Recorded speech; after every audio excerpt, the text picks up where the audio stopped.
Welcome back to FNN News, Finfine News Network, and I am your host, Sibel. First up today in news on the OLA, following a conflict that lasted from December 16th to the 19th, OLA troops located in the East Guji zone have reported killing over 48 enemy combatants and injuring 51. FNN also recently received a detailed report from the Eastern Hararghe zone OLA, which indicated that 7 enemy troops were killed and 12 were severely injured in a location called Mudidawe, which is located in Sinaksan district in the East Hararghe zone. And among those killed were 3 army generals. However, in retaliation, the enemy troops reportedly took 7 civilians from their homes, killed them, and then threw them in the bushes. The OLA in Central Oromia has reported entering Sululta and engaging the regime's forces around 21 miles north of the capital. And troops in Central Oromia have also reported graduating several new recruits to the army in the last few days.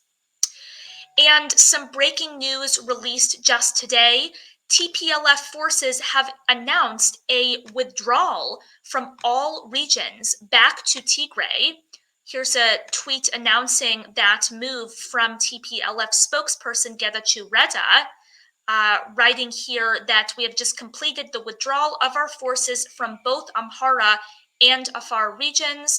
By doing so, we believe we have taken away whatever excuse the international community to explain its feet dragging when it comes to putting pressure on Abiy Ahmed and his regional partners. So that's a tweet from a TPLF spokesperson. In exchange for this new withdrawal, the TPLF is also attempting to negotiate an arms embargo and a no-fly zone in an attempt to put an end to the airstrikes that have been launched by the government against areas of Tigray also. And in a letter that was addressed to the United Nations, TPLF head Debretsion Gebremichael also wrote that the withdrawal is an attempt to end hostility and begin an inclusive dialogue with other involved parties within Ethiopia. Here is a portion of that letter. And here, the head of the TPLF, Debretsion Gebremichael, writing, "We propose an immediate cessation of hostilities followed by negotiations. We are communicating this proposal to you, to the member states of the UN Security Council, to President Obasanjo, and to the President of Kenya, HE President Uhuru Kenyatta."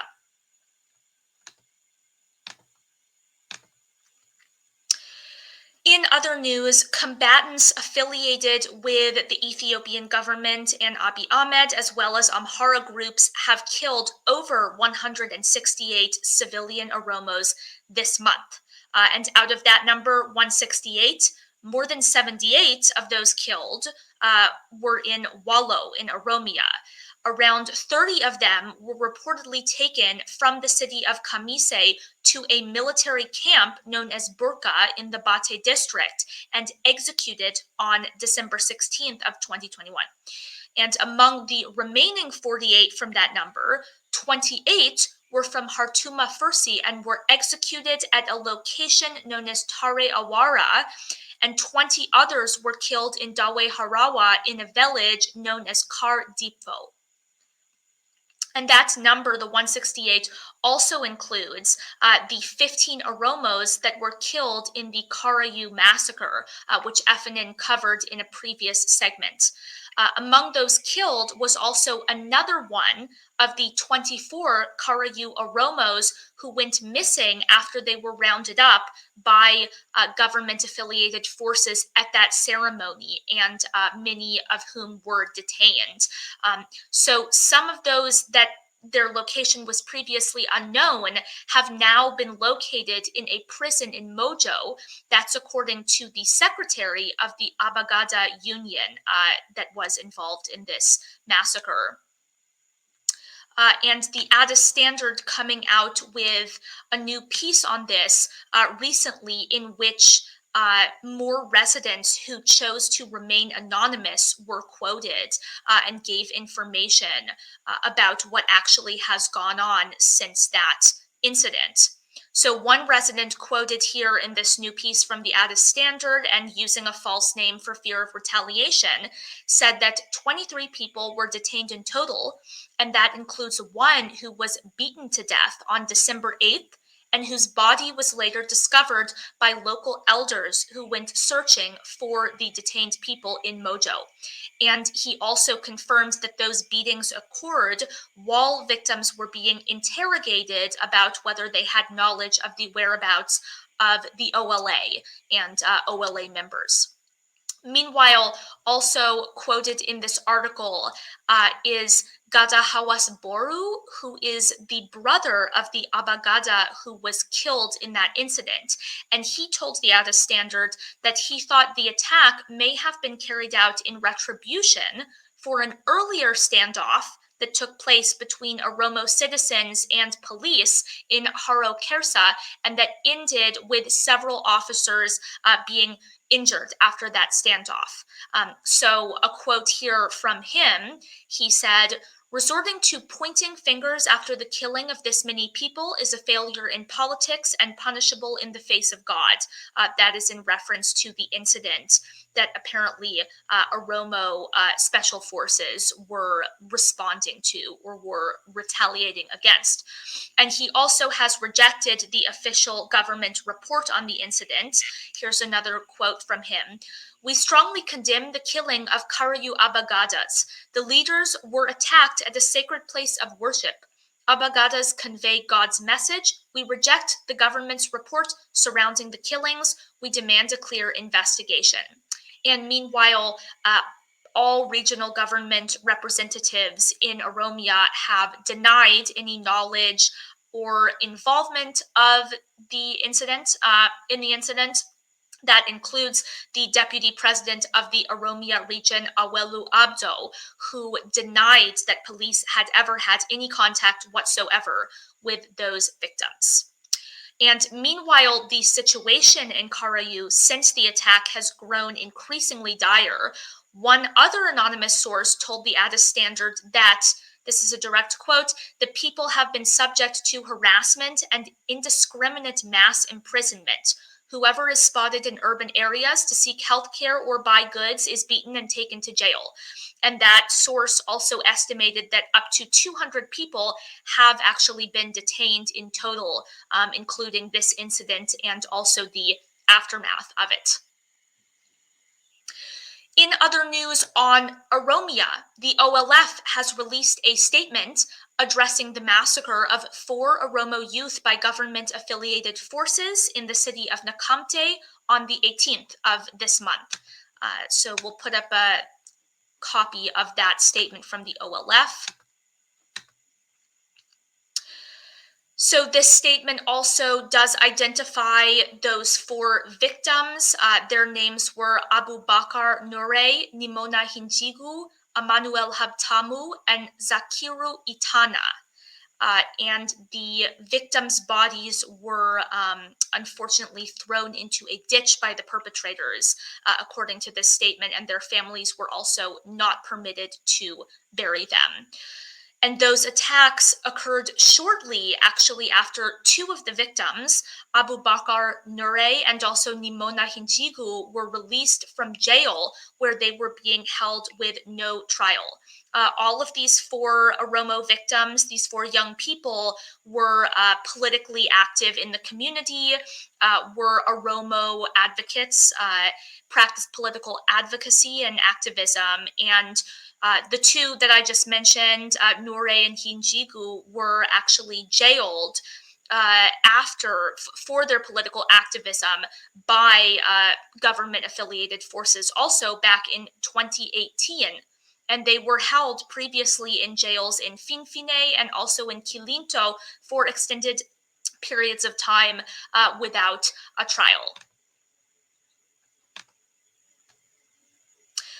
And the statement also ended in a call to international organizations to act on this issue and to take more action on Oromo issues specifically. Here's a direct quote. "We have been urging the international community to monitor these crimes against humanity carried out on Oromo people since Dr. Abiy Ahmed came to power. Once more, we ask the community, particularly International Human Rights Commission, to take immediate action and excel its responsibilities as set out in the international humanitarian laws and conventions. We also ask the UNSC, AU peace and security bodies, and the responsible world leaders to exert efforts in their capacities to protect Oromo and Ethiopian civilians."